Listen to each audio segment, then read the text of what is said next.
Thank you, O God, for the opportunity this morning to share about your family in Eastern Indonesia. Bless us who gather here today to hear and study together. In the name of Jesus Christ, amen. Give us just a few seconds to bring up our PowerPoint presentation. We decided to do kind of a hybrid approach. We'll say more about that later. We're trying to keep it fairly short so we have time for discussion. While they're doing that, why don't you just tell us which church you're from, Laura? I'm from College Street Congregational Church in Burlington. Okay, great. And Mark, you're next on my screen. Oh, I think you're muted, Mark. I was. I'm from the Sharon Congregational Church. Okay. And Amy? I'm from the First Congregational Church in Burlington. Okay, wonderful. Welcome again, John and Karen. Thank you for inviting us. Terima kasih. That is how to say thank you in Indonesian. It literally translates as receive love. We'd like to begin by thanking you for your support over the years to the Common Global Ministries Board. Your offerings through One Great Hour of Sharing and our church's wider mission have made our ministry in Indonesia possible for more than 30 years. Most of all, we thank God for the global church of which we are all a part. Today, we will talk about the Evangelical Christian Church of Timor. We'll refer to this church by its Indonesian acronym, GEMIT, which means the Gereja Masehi Anjali di Timor. In just a bit, we'll share more about this church and the challenges it faces with dignity and gratitude. But first, some background information. The Indonesian Archipelago is situated between the Philippines and peninsular Southeast Asia to the north, Australia to the south, the Indian Ocean to the west, and Papua New Guinea and South Pacific Islands to the east. Indonesia has 17,000 islands, 450 languages, but only one national language known as Bahasa Indonesia. It's the fourth largest country in the world with nearly 275 million people. And it has the largest Muslim population of any country in the world. However, it is not an Islamic state, but rather a multi-religious state.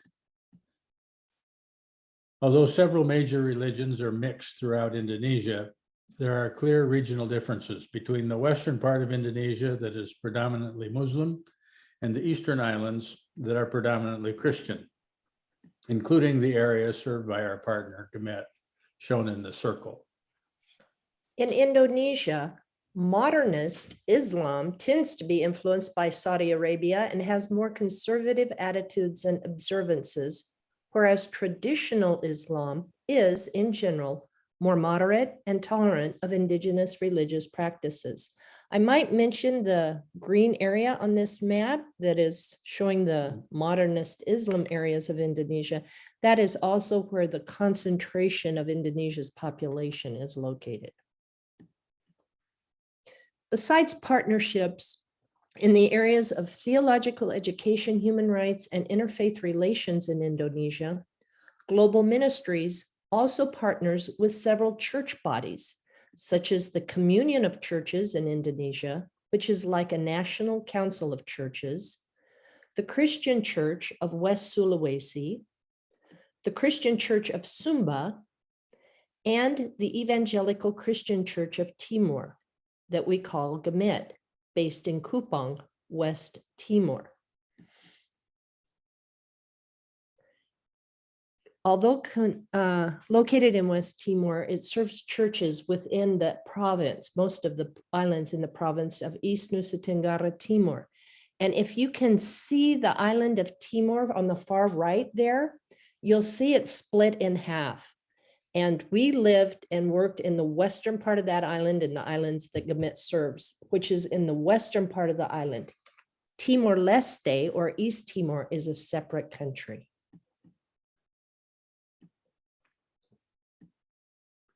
Gimmet has been a partner in mission beginning in 1967 with the United Church Board for World Ministries of the UCC. The UCBWM later joined with the Christian Church Disciples of Christ to form the Common Global Ministries Board, or Global Ministries for short. Gimmet originated from the Dutch colonial church that was divided into several independent regional churches after Indonesia's independence in 1945.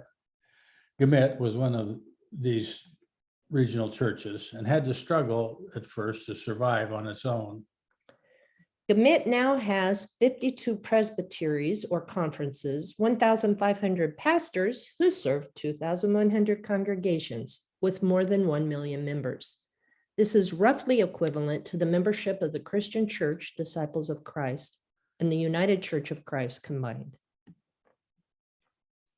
Covering most of the major islands of East Nusa Tenggara province that comprise tens of indigenous ethnic groups and languages, Gimmet is a multicultural and multilingual church. Although most of its ministry is conducted in Indonesian, Gimmet's unit on language and culture produces Bible translations, liturgies, COVID education materials, and more in some of the many local languages in this area of Indonesia. Gimmet also has the second or third largest membership among Protestant denominations in Indonesia. Based on reflection about its calling in the world, Gimmet uses 5 theological categories to guide its ministry and develop its programs in a holistic way: witness, worship, service, fellowship, and stewardship of financial and environmental resources. To reflect this partnership in mission, we share with you voices from Gimmet. We put out a request asking friends and colleagues to share 2 photos complete with captions. The first photo was to illustrate a challenge that Gimmet faces. And the second photo was to show something that made them feel proud to be a part of Gimmet. We share a selection of the comments and reflections that we received from Gimmet Synod staff, congregational pastors and presbytery moderators, seminary professors, lay leaders and community organizers, and students and pastors in training. We begin with challenges. One of the most common challenges identified was the geography of Gimmet's ministry. This denomination serves 14 main islands and several smaller ones. Most of these islands are mountainous with unpaved roads and few bridges. Reverend Jerison Jorake uses his motorcycle to reach the many congregations he serves. Here he is delivering interns, the 2 young women on the back of his motorcycle, from the theological faculty to congregations they will serve during their field education.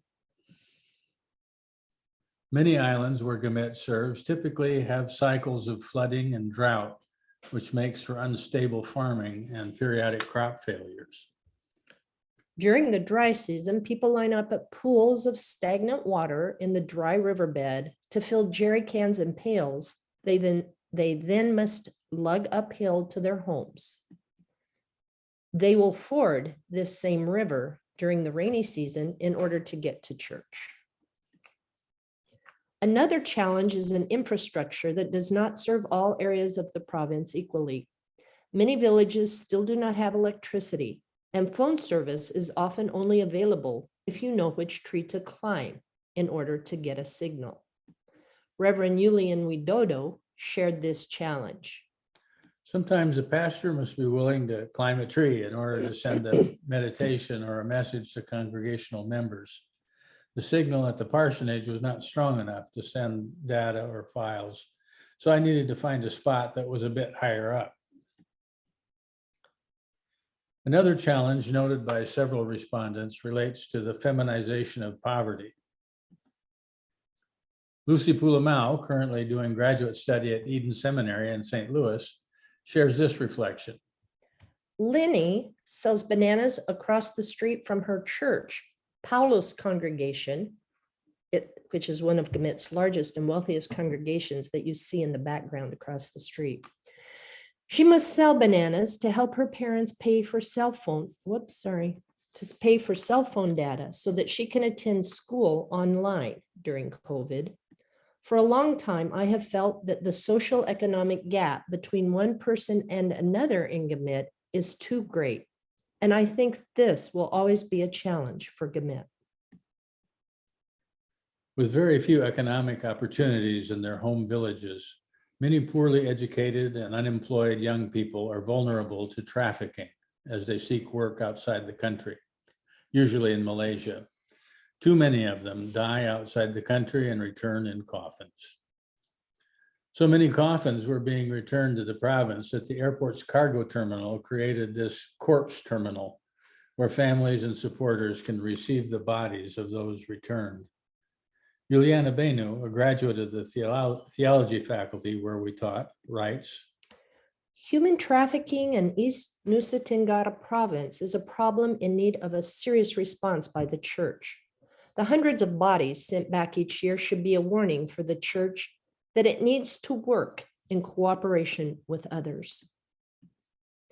COVID-19 is one of several disasters Gamit and churches around the world have faced in recent years. Here, Reverend Dina Pimpada is shown. She was one of many Synod staff in lockdown after testing positive when COVID-19 cases first spiked in the provincial capital in June and July of 2021. She was lucky to have had a relatively mild case. During 2021, 10 Gamit pastors died of COVID-19. Many others became seriously ill, including Synod staff and their families. Reverend Leo Takubesi identified COVID as one of Gamit's greatest challenges. For my entire family to get sick with COVID was very difficult for us because my wife serves a village congregation and was nursing our 3-month-old daughter at the time.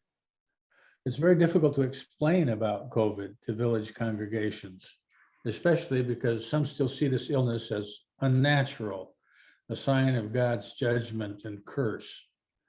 Even as Gamit was adapting to the restrictions brought about by COVID, another disaster struck.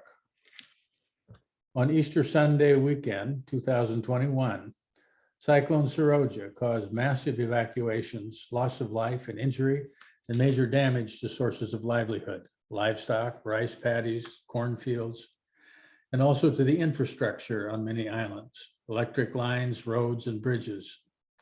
Over 300 of Gamit's church buildings were damaged, many heavily by the cyclone. It is anticipated that due to warming seas brought on by climate change, cyclones such as this one will become more frequent in the future. Many Gamit schools and parsonages were also damaged. It was the most widespread severe damage ever seen in this province. Reverend Adi Amtaran writes, after Cyclone Seroja, Gamit continues to face challenges related to a damaged environment, poverty, and post-disaster recovery. Gamit has proven it is capable of partnering well with others to implement disaster response, but this has placed a great strain on church leadership. Church leadership struggles to respond whenever and wherever disaster strikes without neglecting church ministries that were planned prior to disaster. It's complicated. What makes us proud? Many Gamit members are cash-poor subsistence farmers who compensate their pastors with gifts in kind. Reverend Julian Widodo, who we showed in the tree earlier, chose a picture of his family shelling corn in their home to illustrate a source of pride. He reflects. We have to make do with whatever the congregation is able to give. In fact, a pastor lives by the grace of God. On one hand, it is disappointing that the congregation does not have enough cash income to pay our salary, but the corn and other produce they give is a sign of their love for us and a source of great pride. Educational ministry is another source of pride. Since its inception, Gamit has operated a school system that now includes hundreds of schools ranging from kindergarten to a university. Reverend Lai Abdiweni sent photos of a Gamet junior high school in his presbytery. This is a challenge for Gamet these days to provide quality education for all the children it serves, wherever they live. Students at the Gamet Junior High School in Ingurau conduct a role play in this photo. Even though they study in a school with dirt floors and walls made of palm branches, their aspirations are as high as the stars. Reverend Jackie Adam chose a photo of dormitories built in the 1970s by the School of Theology, and he expresses gratitude for his theological education. Greetings. From this site, the theology faculty of Arta Wacana Christian University, I was educated to become a pastor in Gamet. I'm proud because from this place, Gamet gave birth to many pastors who now serve congregations.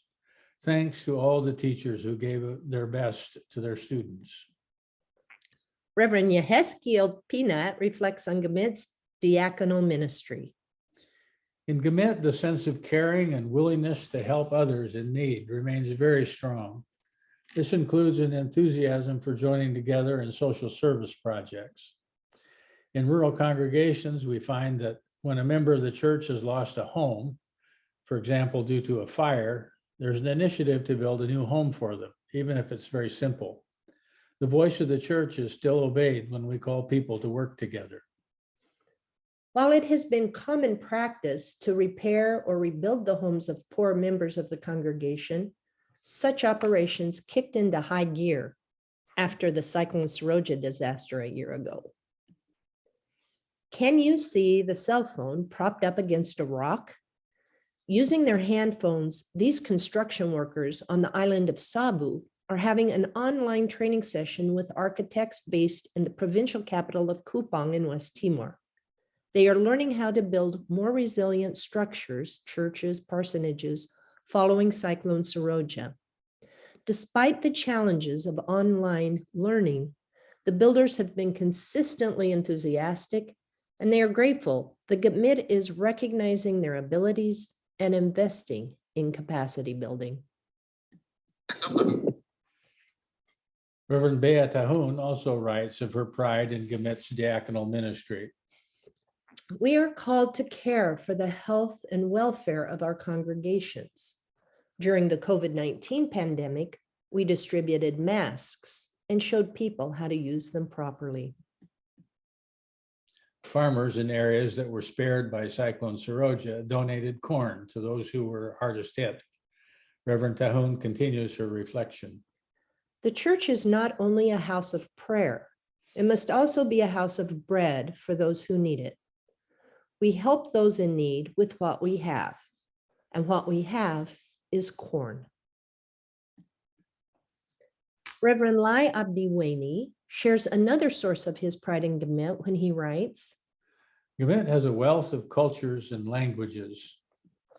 In the midst of globalization's shockwaves, Gamet has maintained its cultural identity through a celebration of cultures and languages each year during the month of May. I'm proud that Gamet is able to stand fast and maintain the roots of its people's cultures, while at the same time remaining faithful to Jesus Christ. perhaps in part as a reaction to colonial attitudes that once saw local culture as primitive and heathen, Gamet congregations now take great pride in incorporating their culture into worship and church life, as seen in this harvest celebration on Pentecost. East Nusa Tenggara province is one of the poorest in Indonesia. Reverend Yunus Kai Tulang writes, If we hope to improve the economic conditions of our congregations, the church must be involved in the real economy of the people, according to the resources available in the congregation. It's time for us to focus on holistic ministry, innovation, creativity, and collaboration. Last year, I invited members of the congregation to join me in planting rice so that they could learn better planting methods. I'm proud to be part of Gamet because of our commitment to work for the kingdom of God in the midst of people's real struggles today. Sustainable economic development cannot be separated from caring for the environment. Mr. Rowi Kakamone sent photos with this explanation. Before large-scale seaweed cultivation, there were plenty of mangroves that protected the shoreline. But seaweed farmers used the trunks as stakes, and others felled the trees for firewood or took the leaves to feed their goats. This mangrove restoration activity was initiated by the Synod Men's Fellowship during Gamit's Environment Month, which comes every November, in order to prevent abrasion along the coastline. Liu Ceylan, a former student, he's the one in the back row with his hand raised, recently completed an internship with the Dion Interfaith Institute, a global ministries partner on the island west of our area that you may know of called Java. For Liu's, interfaith relations are a source of pride in Gamit. He writes, Peace must begin in our houses of worship, the schools run by religious institutions, and in our homes. I'm proud because Gamit has begun to support and cooperate with other religious communities to struggle together on behalf of truth, justice, equality, and peace. Reverend Hendriana Takalogo, who is standing front and center, shares how her experience with social witness as a village pastor was a particular source of pride for her. In 2010, Reverend Hendriana witnessed how members of her congregation were pressured by government officials and security forces to allow oil and gas exploration on their land. Hendriana decided she needed to push back using the power of the pulpit. She recalls, I raised my voice of dissent by seeking to revive a strong cultural love for the environment through preaching and worship. I am proud of the Pentecost Sunday worship service shown here. Leading up to Pentecost, each family held a home worship while preparing their offerings of cash and produce to bring to the church on Pentecost. Liturgies prepared for these home worship services reminded church members that the land is their mother. Hendriana's efforts had an impact. In the end, the oil exploration was halted. Gamit's House of Hope, a safe house for victims of gender-based violence and trafficking, conducts workshops to help congregations prevent and respond to these issues. Ms. Juliana Ndolu, who sits on House of Hope's executive board, is proud of the progress Gamit has made in this specific ministry. Gamit's commitment to address issues of social injustice in its congregations is a step forward for a church where a majority of pastors still keep their distance from issues of trafficking and gender-based violence. This institutional response by Gamit is a testimony of Jesus' presence through the church with those who suffer the consequences of social injustice. Reverend Wanto Minda emphasizes the importance of partnership in contributing to Gamit's theological development and independence. Notably, the Gamit Global Ministries Joint Conference on Human Trafficking that was held in Kupang, West Timor in 2018 was a source of great pride for Reverend Minda. He says, Gamit's partners at the national and international level have placed confidence in Gamit's response to humanitarian issues. Never before has there been never before has there been this kind of confidence placed in Gamit's response. It's been a momentum where delegates from various churches around the world, especially from Southern Asia, learn from and study together with Gamit. Karen's and my story is connected in many ways to the photos and reflections our friends have shared and the issues related to them. Many people want to know what John and I actually did. I will share a bit of my story through reflection on some of the valuable lessons that I've learned over 30 years serving with different organizations in Indonesia and Southeast Asia. Over those years, I have had the privilege to work with and learn from amazing friends and colleagues in Indonesia, Timor-Leste, and other areas of Southern Asia. Through my connections with Asia Justice and Rights, I learned about transitional justice and the processes that can help heal personal, community, and national brokenness due to a long history of gross human rights violations. Here, Ajar facilitates the reunion of East Timorese children, now adults, who were forcibly taken to Indonesia during Indonesia's occupation of Timor-Leste and raised in Indonesia. Many of them became Muslims. From the Dion Interfaith Institute, another global ministries partner, I learned about strategic approaches to foster interfaith communication and trust that is so essential for a future in Indonesia free of religious-based communal violence, such as that rocked especially Eastern Indonesia following the fall of Suharto in 1998. When Gamit seconded me to work with the women's research team of the Timor-Leste Truth and Reconciliation Commission, I learned about the terrible impact of prolonged armed conflict and how speaking the truth in public forums can be a step towards the recovery of dignity for women survivors of sexual and gender-based violence. Lessons that proved useful for Gamit initiatives to collect narratives related to human trafficking. In her words of virtual greeting yesterday, they were shared last night, Reverend Mary spoke briefly about mutuality and mission. She reminds us that we are called to be in partnership because God is a relational God. So this brings me to explain a bit about why I did what I did. Through participatory research and documentation of women's stories, through translation, writing, and editing, I have sought to be a communication bridge to facilitate meaningful relations across differences. I have sought to amplify voices of marginalized women in the hopes that some people who are reading and listening will long to develop stronger and ongoing relationships with others in this corner of Indonesia or across other differences in other parts of the world. Differences that would divide us. As for my work over the years, after Gamit's membership nearly doubled in the 1960s, the UCBWM was asked to participate in leadership development through theological education of pastors and training for lay leaders. When we first arrived in 1983, Gamit had barely 100 pastors. It now has nearly 1,500, the majority of whom are women, as you might guess from this photo.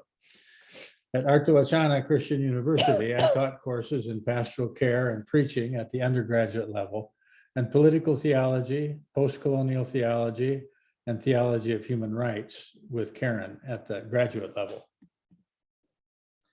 Despite the increase of ordained pastors, an ongoing shortage of pastors remains, so that much of Gamit's ministry is done by lay people. With the synod staff of Gamit, I traveled to village congregations to provide regular training in preaching, pastoral care, and diaconal ministry. Through training of trainers, we were eventually able to shift much of this work to regional teams of pastors. In this picture, we're all holding our ears here as a reminder that pastoral care begins with being a good listener.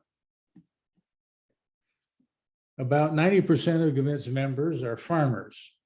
Through seminars and workshops, agricultural training for candidates for ministry, and various programs to promote better agricultural practices in the village churches, including in our own garden, I worked to put agriculture on the church's agenda and affirmed it as God's first and most fundamental calling to us as stewards of creation. Apologies for the positioning. The label is sustainable agriculture. In various ways, what we were all engaged in, and by we, I mean the synod staff, pastors, seminary faculty, was the development of theology and ministry that was appropriate to the social, cultural, and historical context of Gamit's people. This photo was taken at an annual prayer for rain at the start of the planting season. This work included a critical re-examination of the Dutch Reformed heritage, reclaiming of cultural traditions, dance and music in the worship and life of the churches, and restoring a reverence for the sacred places that have kept Indigenous Timorese connected to their land, their forests, and the agricultural cycles that sustain their lives. In this photo, we're erecting and blessing an altar at the headwaters of a major watershed that at the time was threatened by plans for large-scale marble mining. Contextual theology is not just about tradition, but about responding in faith to contemporary challenges. Our partner, Oase Institute, has been a leader in facilitating collective theological reflection on political theology, theology of the land, responding to ecology and land issues, and theology of disaster, which was done after the 2004 tsunami that did such horrendous damage to Aceh on the western end of Indonesia.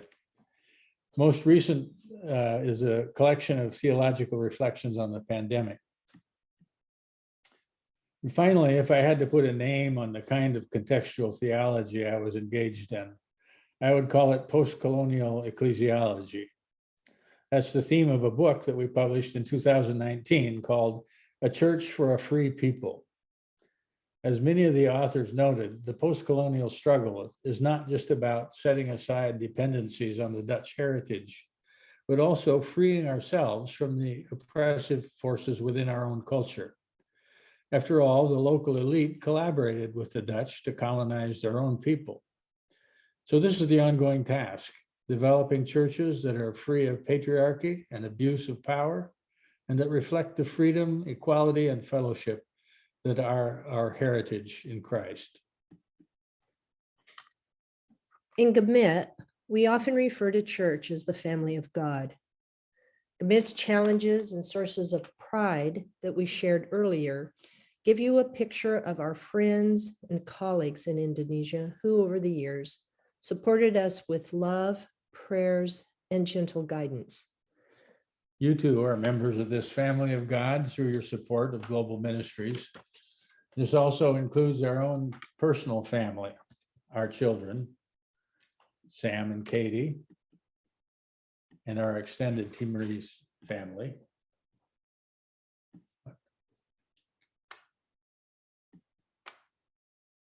Who helped to raise our kids. And teach them. It takes time to build relationships of trust and mutuality that make us church, the broader family of God.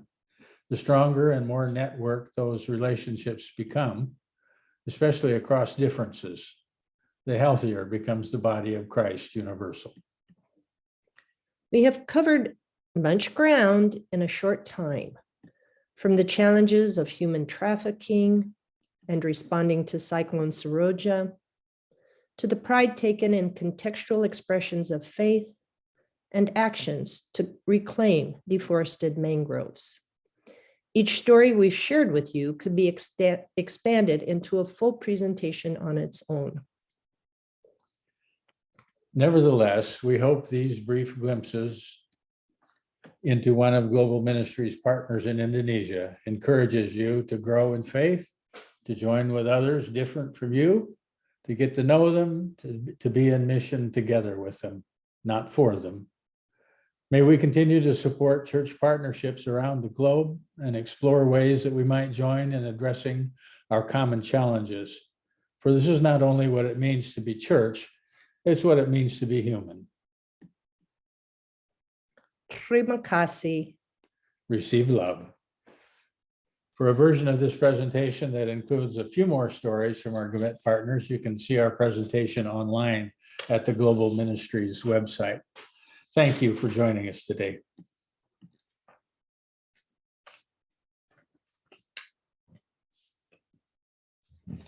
So we'll send it back to you, Kim, and we're hopeful to have some time for dialogue. We do have some time. You've given us a lot to think about. Thank you. I think I'm so grateful that you showed so many photos, because I think, we talk sometimes, I don't know who coined the phrase, but, putting a face on mission is so important, just to be able to really see our partners in the flesh, as it were. So we have time for some questions.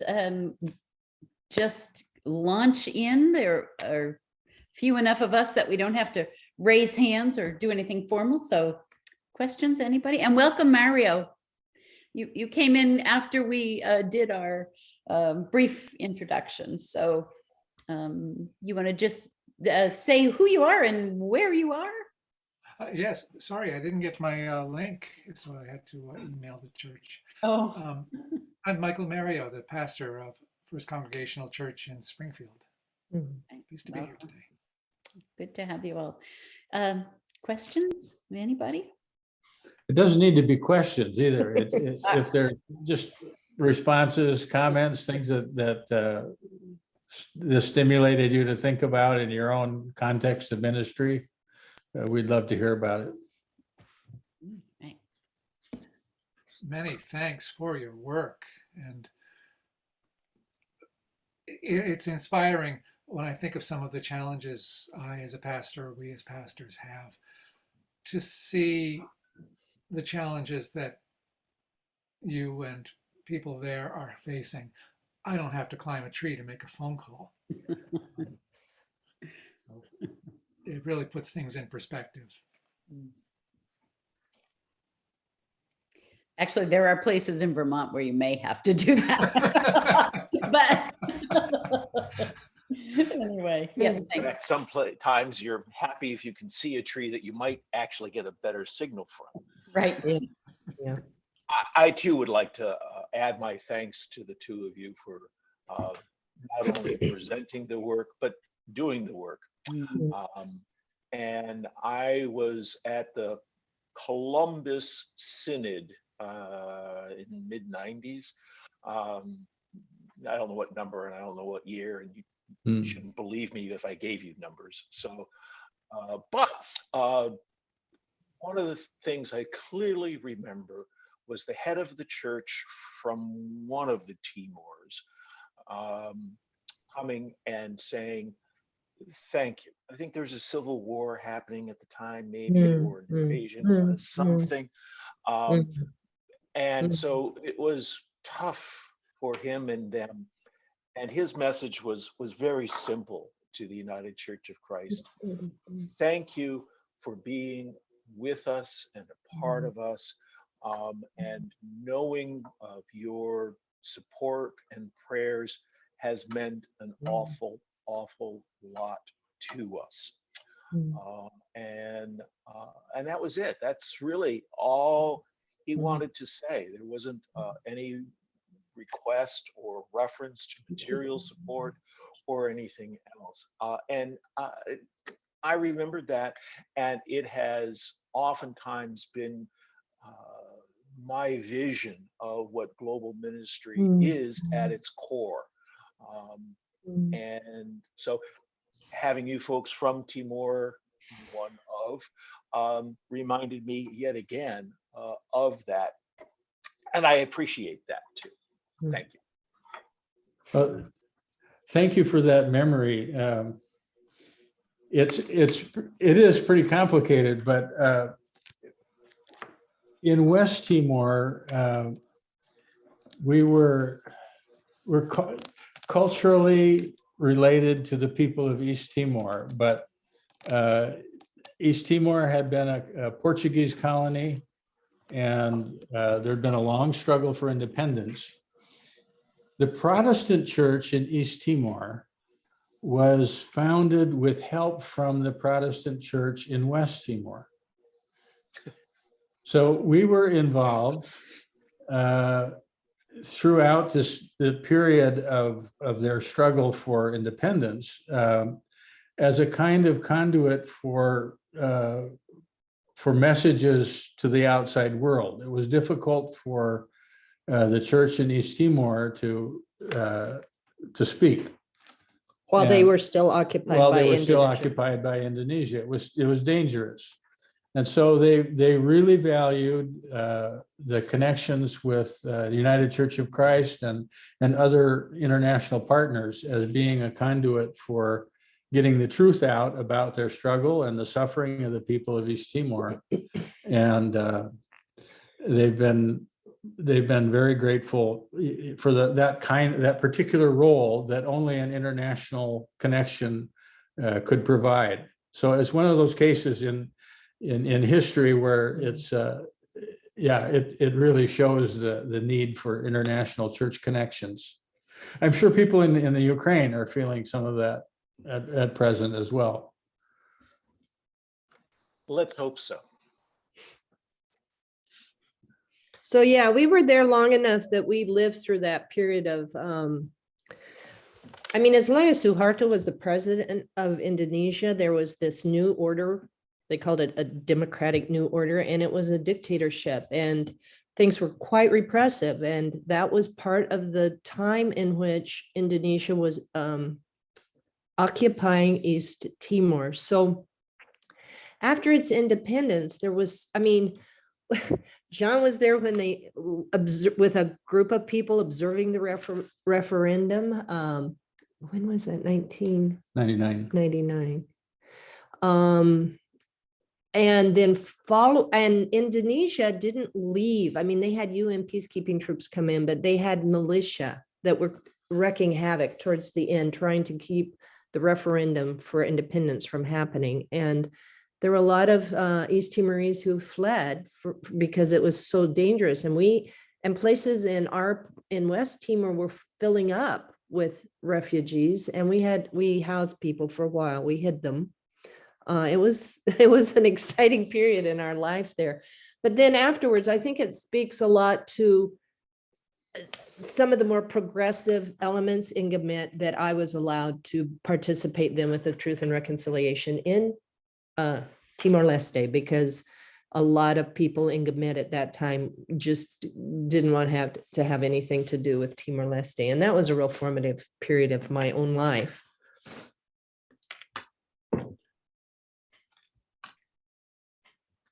I personally new to learning about global ministries, and I'm grateful for it and for you, and the idea of the mutuality, I think, is so great. When we think about missionaries and mission work, it's so often not that, and it's so I'm just really so grateful that that's the philosophy, the way of doing things, is waiting for that invitation and waiting to see what an organization might need and what they want, and working really in partnership with them. I think that's really fantastic. Yeah, I think it's definitely a challenge moving forward. Like, to what extent does anybody from this country have a right to speak for or on behalf of other people in the world, other Christians, other churches? So that's why we actually, in our presentations to congregations, we don't talk much about ourselves at all. And then in the discussion section, that's all people want to talk about. And we were like, it's not about us, but it is too, in a way. And I think in a country like Indonesia and so many other countries in the world, you need somebody, at least with the language skills, to be able, like, all those comments and reflections and everything we shared were translated because they were in Indonesian and we taught in Indonesian, and to be able to be with a partner to help interpret does require some time. And there are Indonesians with English language skills that could also do that. So anyway, I just, yeah. But that is one of the issues that came up at the recent board meeting, is that they're having trouble recruiting people who are willing to put in a long-term commitment. And it's often because of the language.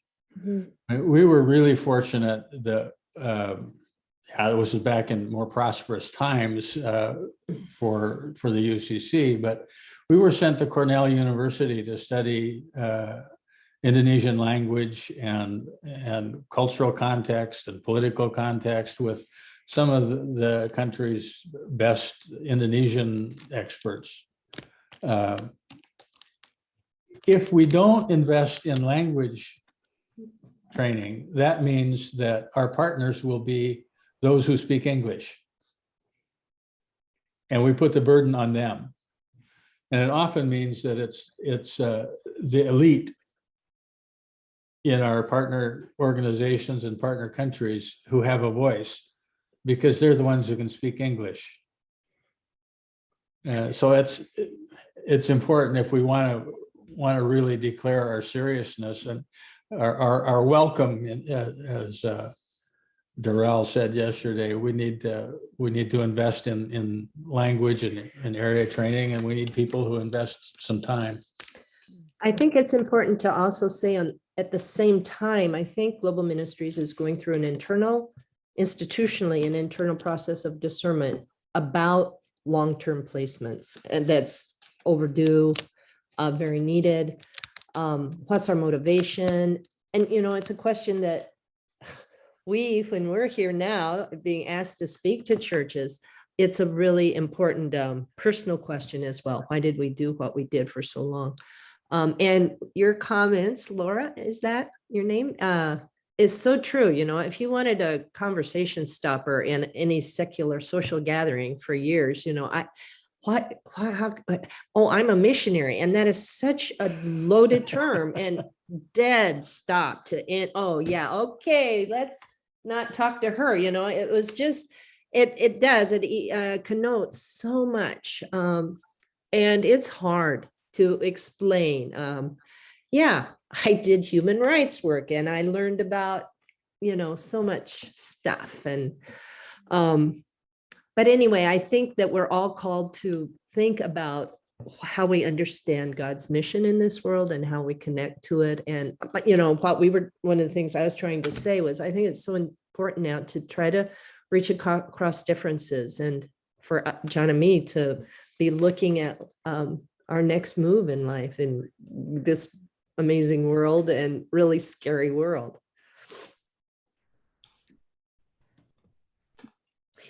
When you first started, or how did it originate that you were going to go to Indonesia and so needed all that, the training at Cornell? Was there that invitation from Gamit, and that prompted your kind of starting all of this? We met at it was at the time called the School of Theology at Claremont in Southern California, and one of the things we studied at that time was Latin American liberation theology, and we also had a professor who had been a Methodist, because STC was primarily Methodist. It had a disciples foundation there, and we had one of our professors had been an agricultural missionary with the Methodist Church in Africa. I'm not sure where, but he was very charismatic. And I think with the liberation theology, this agricultural missionary influencing us, we were different years and stuff, but I think we were driven to explore Christianity outside of a US context, which outside of our Midwest, white, mostly heterosexual context, we were seeking this otherness outside the US. So it began with applying to 4 major, at the time, major Protestant denominations for a period of service overseas. And it was the Presbyterians, the UCC, the Disciples, and the Methodists. And the first one to respond was the UCC, UCBWM. And there were openings teaching in a couple of places in Africa and also in Indonesia. And we inquired first about the position in Africa, and it had been filled. So then they were like, would you be interested in going to Indonesia? And at that point, I had to get out a map. I was like, Indonesia, where is it? But you should explain about the post-65. From Gamit's point of view,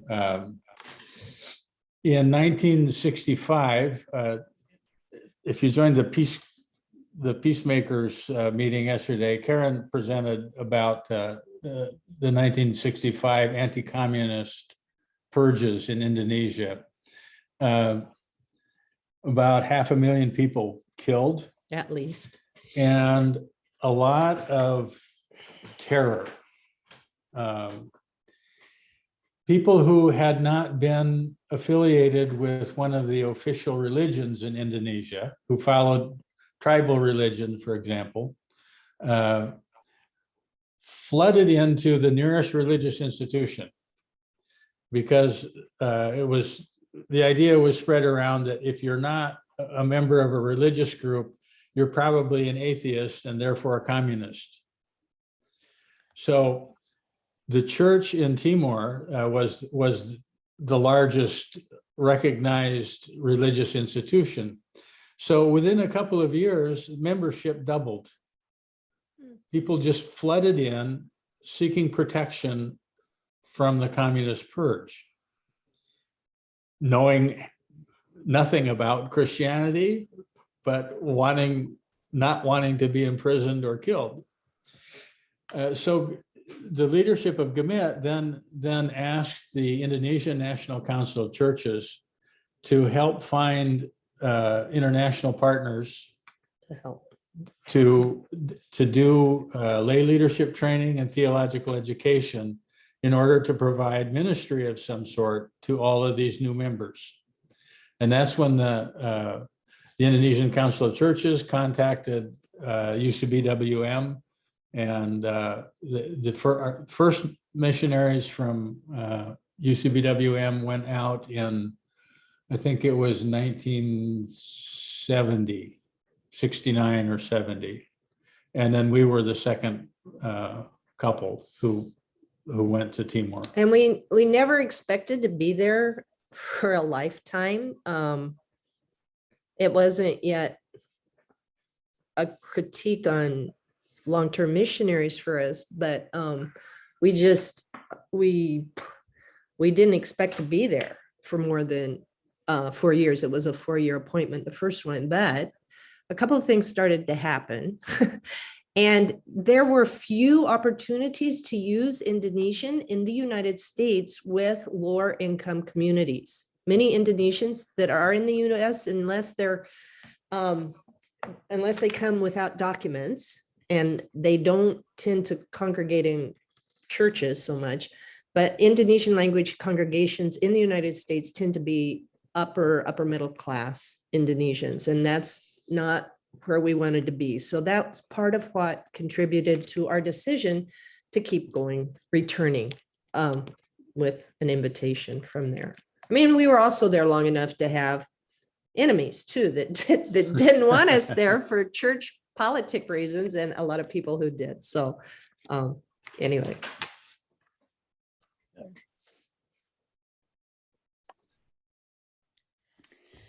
Other comments, questions? We've had a couple people join us during this discussion portion, so welcome. And meet John and Karen, and listen to the full presentation. Watch it when you can after the recording. But we're just in the last 10 minutes or so taking some time to reflect on their presentation. I'm curious about, you said that the majority of clergy are women, and I wonder, is that a new development or is that a long-standing tradition? Well, Gamit ordained women from the beginning. Good. And it hadn't been an issue. It was nobody ever asked the questions at that point. So it didn't occur to them not to, apparently. Well, some of the surrounding churches still have problems with ordination of women. So, but women were always a minority, and in general, if their husbands didn't agree, or if it was inconvenient to the husband's career or whatever, the women's ministry tended to be set aside. But, and there was also, I think, just for quite a while, just in terms of aspiration to a good career. In Timor, you could become a civil servant, a teacher, or a pastor. Hmm. And as alternatives developed, the men tended to go elsewhere, and more women gravitated toward ministry. It was seen as a profession that's, for the most part, welcoming to women, and one in which it's possible to negotiate raising a family and that sort of things. So yeah, it's now probably in the seminary, it's 3/4 of the students are women. Nice. And I might add, well, we were, I said we were there for we had a break when I went back to graduate school, but we were there for like 30 years. So we saw a lot of changes. And I think one of the books, I don't think it's posted because it's only in Indonesian. It should probably get translated. It's called Women on the Front Line, and it was a collection of women's narratives of the first women ordained, the first women who served in two different big denominations. One was Gamet, and the other one is also in the same province of Indonesia, the Sumba Church. They came from different Dutch traditions. But the very first woman ordained in Gamet, and when we got there in the 80s, women's ministry was all about this, as learned from the Dutch, proper women's role in the church, which is Hygiene, nutrition, decoration. which is not to, that's all a piece, but it was very gendered and to support the men. And men still, I think, have the dominant leadership. Mary Colimon, who we featured yesterday in the greetings and stuff, she's the first woman moderator. And there are more and more presbytery moderators, conference ministers who are women, but the majority are still men. And the culture of patriarchy, Eastern Indonesia is very feudal. And that's what John was talking about, the post-colonial ecclesiology. Patriarchal values don't know sex, sexual orientation, or gender. You can get patriarchal values manifested through all different identities, I guess. So the shift to a more democratic and collegial style of leadership within Gamet is still in transition. Because I think a lot has to do with Mary's leadership. She is so theological. So she just over and over and over again, I think her influence has been to shape people to reflect theologically on what are we doing? Why we do what we do has to be grounded in some kind of theological reflection and dialogue. That has not yet touched LGBTQ plus community. And it's sad. I mean, it's a very painful thing for them institutionally, and for us to watch and be part of. So as much as we like to praise all the great stuff we showed in the video, not of those requests, when we put out the request, not one person talked about the rights of LGBTQI community members within church leadership. So I just want to put that out. Yeah, and that's the fact that there are a number of Gamet pastors, including Mary, who affiliate with the support group. But in terms of the official position of the church, it's still quite homophobic. Well, and the language available even, or the constructs for reflecting on it. Mary shared with me recently, she didn't share who it was, but there was a pastor doing graduate work, and he contacted her because he knew it would be safe to tell her, but he felt he was sick. because he was bisexual. And that was his own language to talk about himself. So there's work to be done, ministry to be had. Yeah. Thank you for that.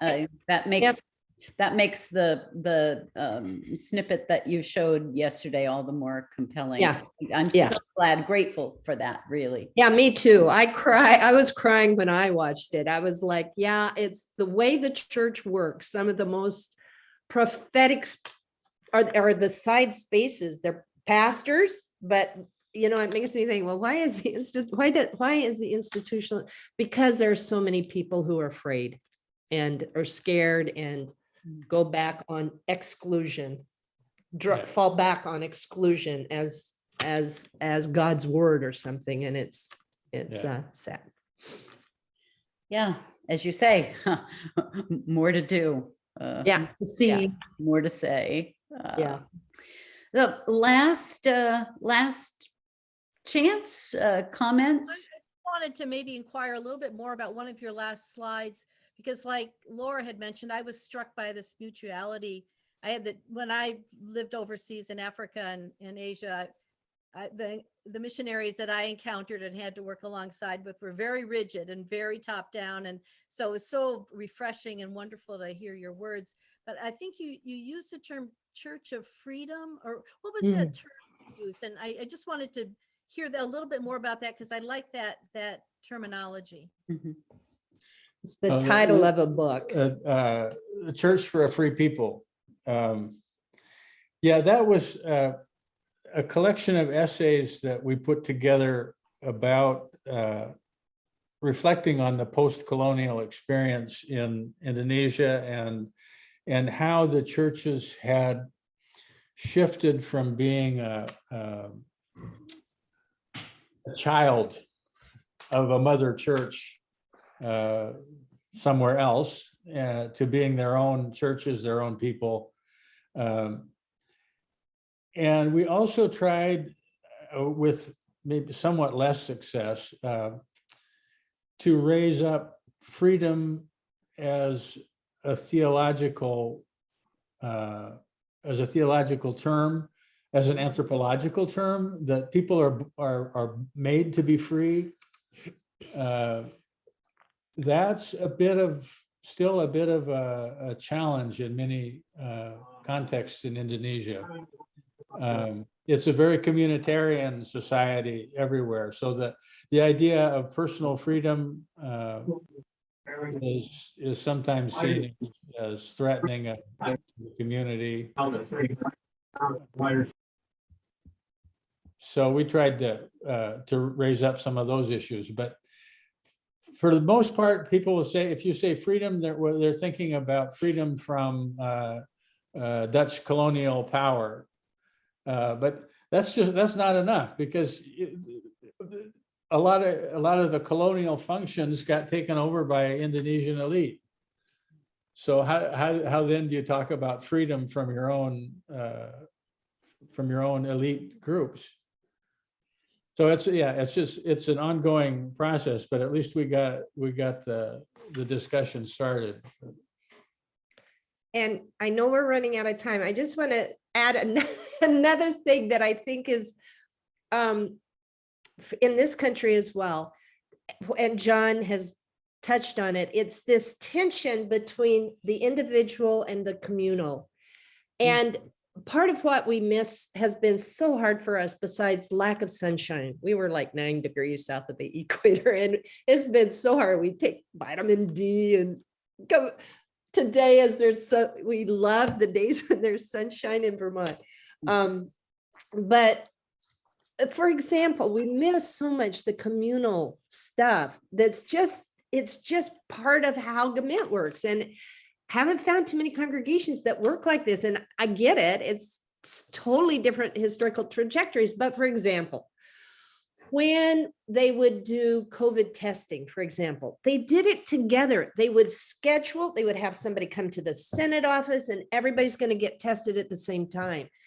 And so there are pluses and minuses to it can get in the way of individual identity and agency, but it can also be so healing to go through scary stuff together. So I think that's also something that we continue to reflect on and hope to embody in some ways, how to do that well as church. Yeah. Well, I won't say this properly, but I think the words are terima kasih. Have I got that right? Yeah. Well, thank you. Thank you so very much. And to all of you who were here, thank you. And yeah, check out Global Ministries. And if you want to know more, you can contact me. I'll put, before we go off, I'll put my contact in the chat. I am technically the Global Ministries point person for the Vermont conference, which is to say I can point you in the right direction. That's about what I can do. But it is a glorious way to get to know our siblings in Christ. And you said it from the beginning, to work with and learn from. And that's really the heart of what we do as siblings in the faith. So thank you all for being here. And we'll see you again, some of you this afternoon at the meeting. John and Karen, see you soon. Blessings to all of you. Bye-bye. Thank you all. Thanks so much. Kim, I have a quick question.